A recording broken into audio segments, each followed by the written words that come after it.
안녕하십니까. 원자력공학과 김건호 교수님께서 지도 교수님으로 계신 플라즈마 연구실 소개를 시작하겠습니다.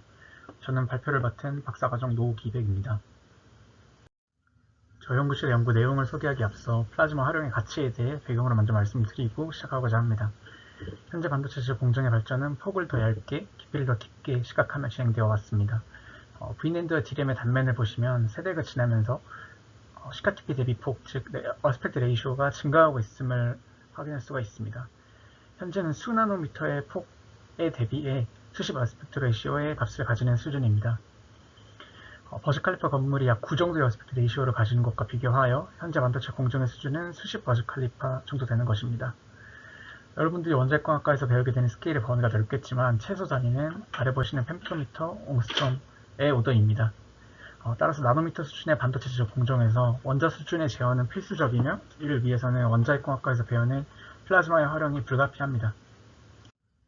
실제로 플라즈마를 활용하는 반도체 산업에 대해 간단히 말씀드리고 넘어가겠습니다. 현재 반도체 시장의 규모는 지난 25년간 약 15배 성장하여 현재 4,880억 달러 수준입니다. 원자력 산업 대비 약 3.8배 규모이니 매우 큰 시장인 것입니다. 이런 반도체 칩을 만드는 장비에 대한 시장 규모 중 플라즈마를 활용하는 장비의 비율은 약 25%입니다. 반도체 공정 중 플라즈마의 기여도가 25% 정도 된다라고 할 수 있겠습니다. 그런데 삼성전자 내의 플라즈마 커뮤니티인 스펙 인원의 비율은 약 7% 정도라고 합니다. 플라즈마 기여도 대비 인력 부족으로 플라즈마 전공자에 대한 수요는 꾸준히 증가하고 있는 추세입니다. 저희 학과를 기준으로 봐도 지난 10년간 평균으로 봤을 때 플라즈마 전공 대학원 졸업생이 8명 정도로 매우 적습니다. 그렇다면 우리나라의 플라즈마 활용 공정 장비의 시장 규모는 세계에서 어느 정도 수준일까요? 앞서 보셨던 반도체 장비 중에서 국가별 비율을 나타낸 막대 그래프와 오른쪽 그래프와 같습니다. 우리나라 비율이 잘 안 보여서 제가 초록색으로 표시를 했는데요. 평균적으로 약 4% 정도 수준입니다.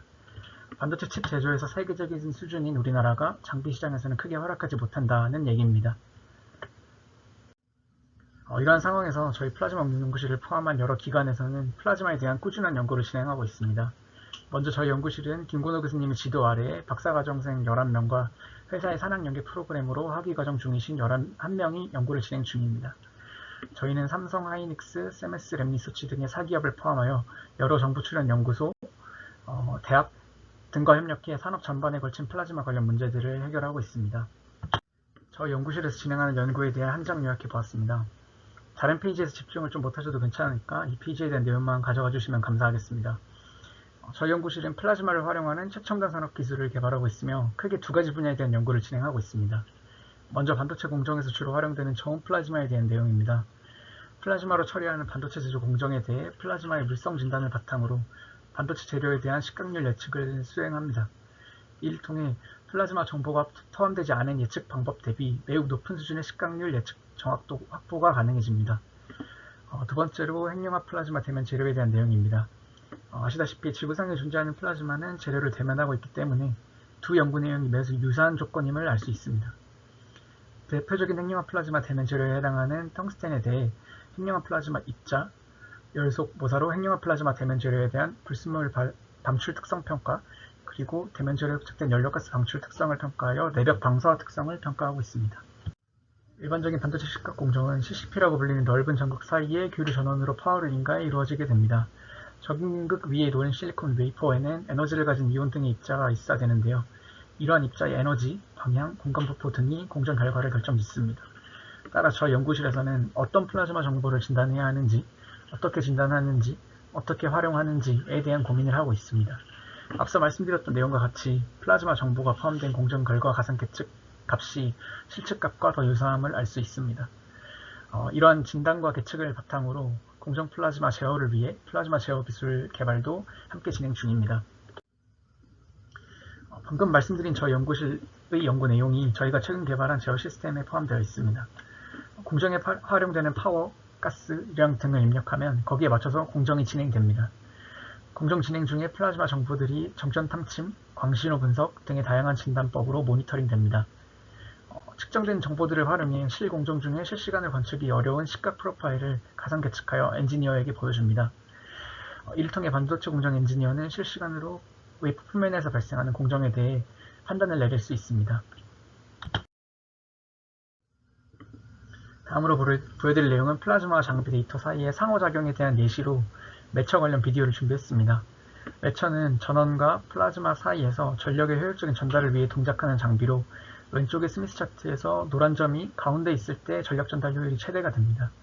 플라즈마가 켜지거나 모드가 바뀌는 환경에서 매칭 컨디션이 달라지는 것을 보실 수가 있으며 전력 증가를 위해 매칭을 조정하는 과정이 지금 보시는 비디오와 같습니다.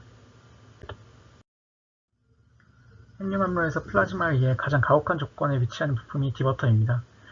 이러한 디버터 재료로 활용되는 텅스텐은 핵융합 플라즈마의 열속 인가 조건을 모사하기 위해 열 플라즈마 장비를 활용하고 있습니다. 국가핵융합연구소와 협력해 새로 개발되는 텅스텐 구리 접합 재료에 대한 대면 성능 평가하였으며 텅스텐의 기본 파괴 특성을 평가하기 위해 핵융합 플라즈마 이벤트 중의 하나인 엘렘 열속 모사 환경을 제작해 텅스텐 표면에서 발생할 수 있는 피로 파괴 현상을 관찰, 해석하고 있습니다. 작년과 올해는 코로나로 개최하지 못했습니다만 저희 연구실에서는 플라즈마 관련 산학 연계 교류회와 워크숍들도 개최하여 관련 분야 발전에 기여하고 있습니다. 저희 연구실 졸업생들의 취업 현황입니다. 절반 이상이 반도체 디스플레이 제조 회사로 취직하셨으며 25% 정도가 연구소로 취직하셨습니다. 경청해주셔서 감사합니다. 이상으로 발표 마치겠습니다. 추가로 궁금하신 내용들은 이후 질의응답 시간과 랩투어 시간에 자세히 설명드릴 수 있도록 하겠습니다. 감사합니다.